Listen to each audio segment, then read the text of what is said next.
Hello, welcome, Cabbage here. Let's have a look at Final Fantasy Brave Exvius, and then this will be my level 120 7-star review of Veritas of the Flame. And you might have seen in a previous video, but I did have him at 7-star, and I did say that I was not super excited about doing a review about him. But I think as with a lot of things, I was looking at, Veritas of the Flame, and he was not max level, and it just bothered me. So I went and I maxed his level. However, this is not going to be a totally complete review of Veritas of the Flame, because as you can see, I don't have his Trustmaster. This will give him attack up with an axe and heavy armor. And then the Trust ability is also very good. I guess we can look at that next. That gives you more HP and MP. I can do without that with Veritas of the Flame. But then even more attack with an axe, and then more countering, and then escape death. So you do get a lot by using the Trustmaster, and then also using an axe. But as I just said, I do not have the Trustmaster, so I don't get to use that.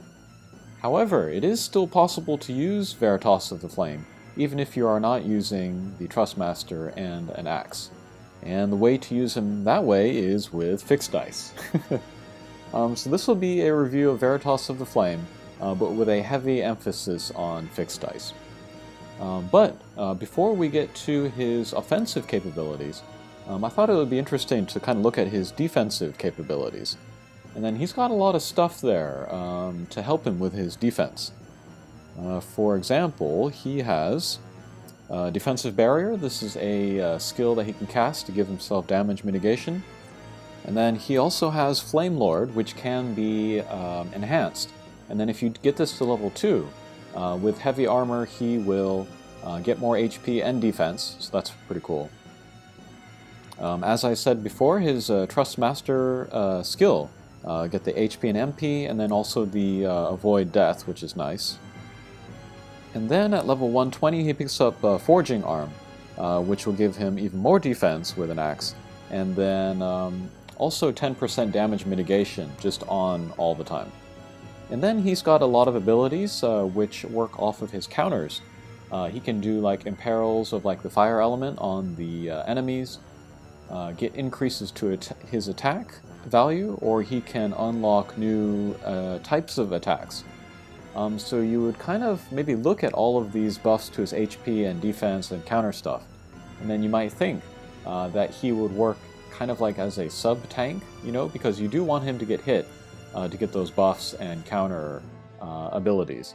But let's take him to Efreet, and then let's see how he does as a kind of a single character. Okay, so here we are in Efreet, the 3-star version.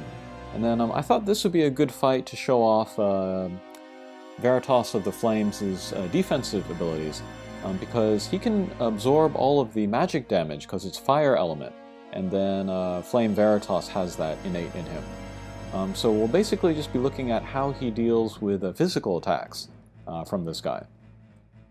So let's use a defensive barrier, we'll get the damage mitigation. And then I gave him all of my beefiest tank stuff, armor and a shield and something. I didn't worry about double-handing with him. Alright, but he takes the attacks. He is getting the Zydric counterattack ability from his shield. We'll use a full charge stomp. That's one of his attacks that he gets unlocked by countering if you give him enhancements. Yeah, Uplift is the ability that unlocks that. And then Fiery Retribution, he gets that if he's hit with a magic attack. I think he has a 20 or 30% chance to do that. And then that will imperil the boss for 100% fire resistance, so that's pretty darn good. It's not going to be any good against Efreet, but... Okay, so with the Mechanical Heart, which I equipped on him, and then the Fire Absorption, he's doing okay as far as staying alive here. Okay, we'll do the Counter Attack Unlocked Full Charge Stomp again.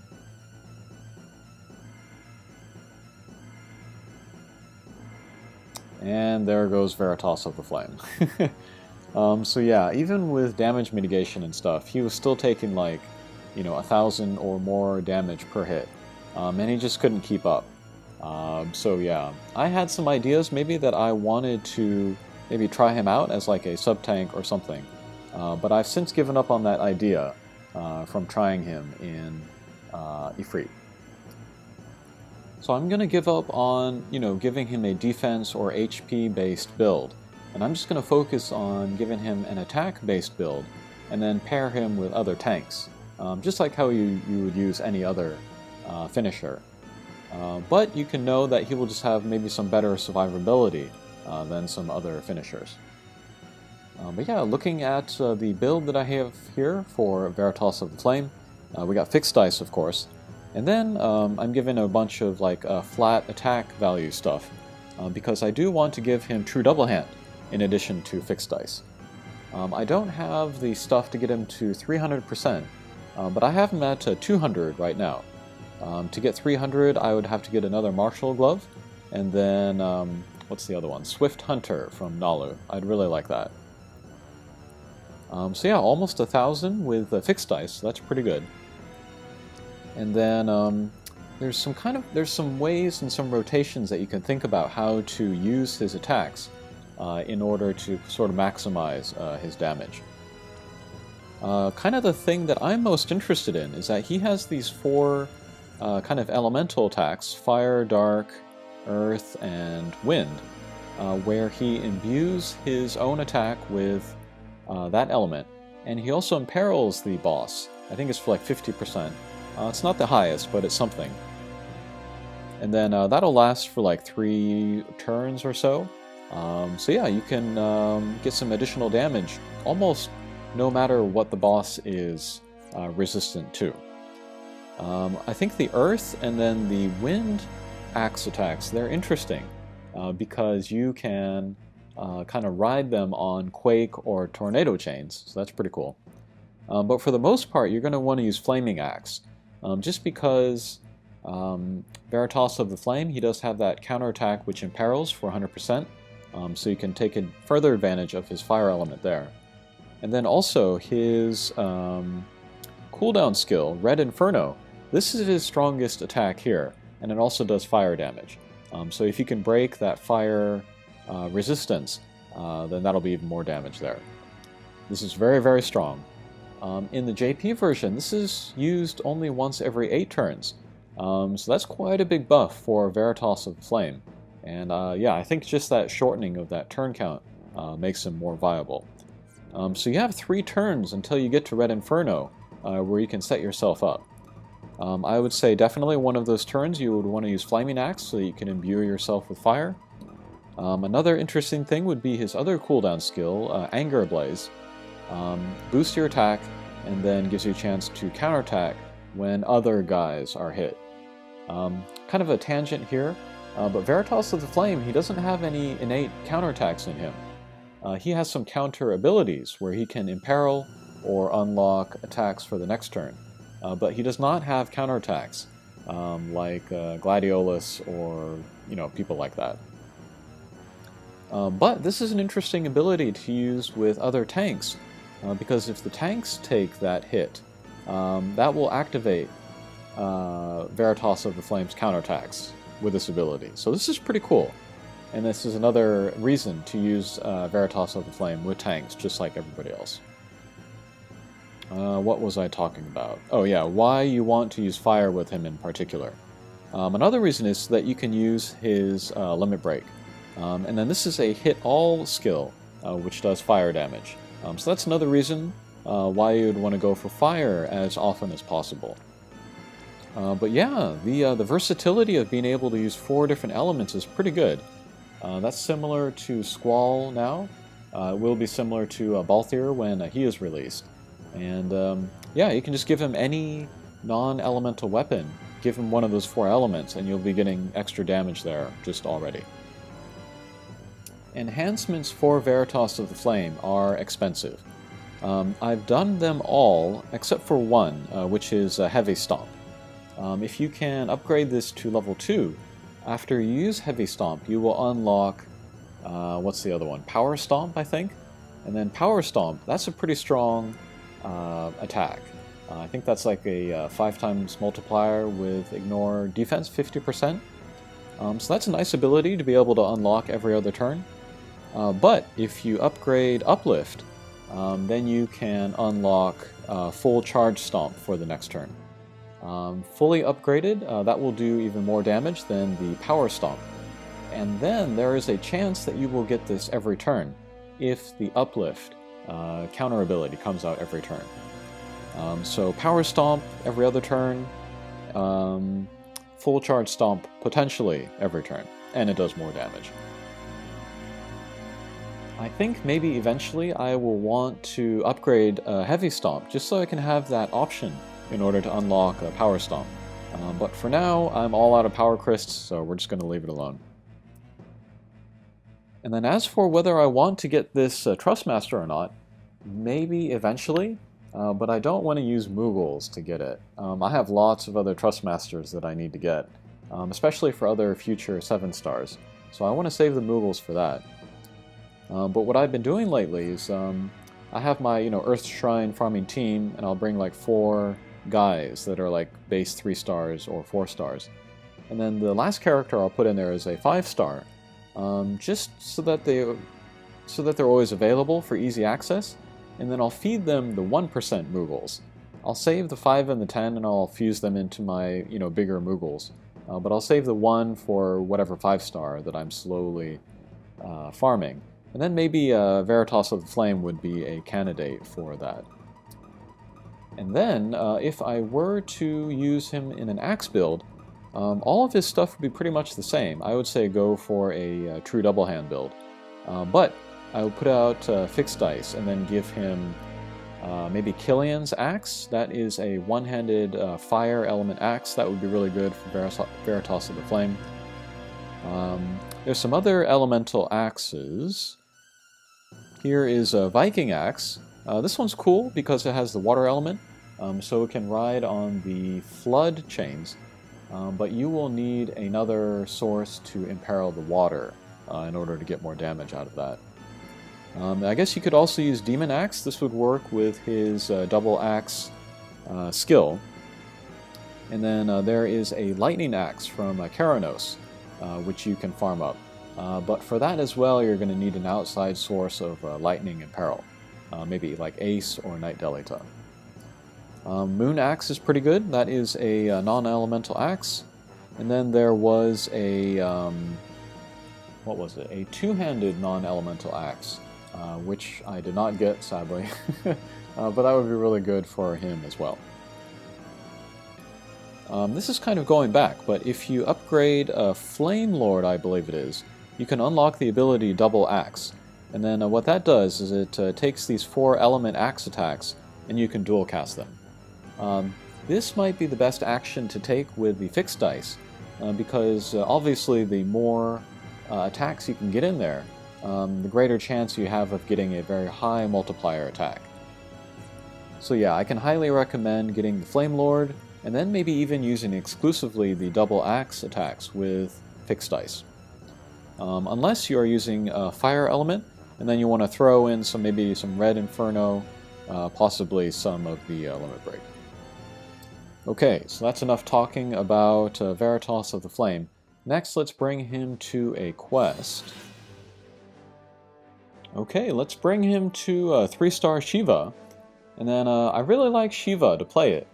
Because I remember when she first came out, everyone was like, oh my god, it's so hard, you need 100% evade. And I cleared it without 100% evade. I used a Gladiolus, he just did the coverall physical, and he was fine. Here I'm going to use a Mercenary Ramza, and then with Veritas of the Flame, I'm giving him fixed dice. And then since Shiva is weak against fire, we'll concentrate on using his fire attacks. We're not going to look at the whole fight. Let's just kind of skip around and look at the highlights of when Veritas of the Flame does a lot of damage. So first turn here, let's use the double Flaming Axe. 2 million and 1 million. Okay.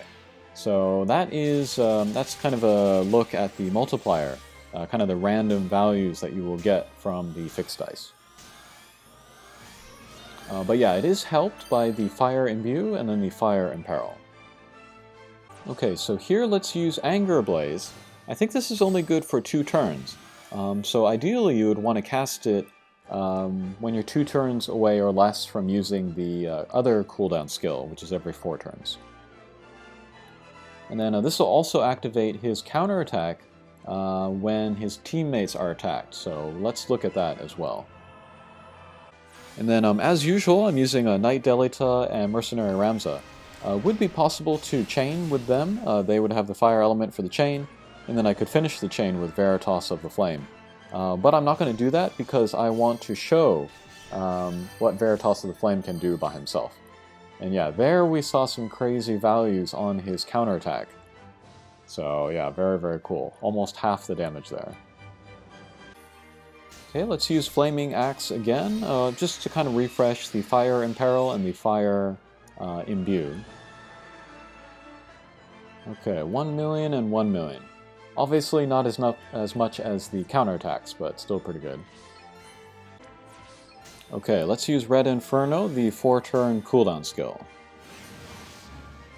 Whoa, 25 million. That is awesome. One thing that I thought would be funny to do with Veritas of the Flame would be to, like in a solo run, give him Concealing Cloth. And then you could have him hide off the screen, and then like 5 turns would go by. And then when he came back, his Red Inferno would be ready again. You could use it, and then you could hide the next turn. Just do that forever. The only thing is that you would be completely open after you do the attack. But it's something interesting to consider. Okay, so big Diamond Dust attack there from Shiva. But because Veritas of the Flame is pretty beefy, he was able to take that and still stand. So that's yeah, that's obviously a benefit of Veritas of the Flame being one of the more defensive finishers. Okay, here we'll just do the double Flaming Axe again. 2 million, 4.5 million. That's pretty good. Alright, another Diamond Dust. Veritas of the Flame survives again. Okay, with Veritas of the Flame, I have some options. His limit break gauge is full. And then also, he counterattacked, or he got that counter ability the last turn.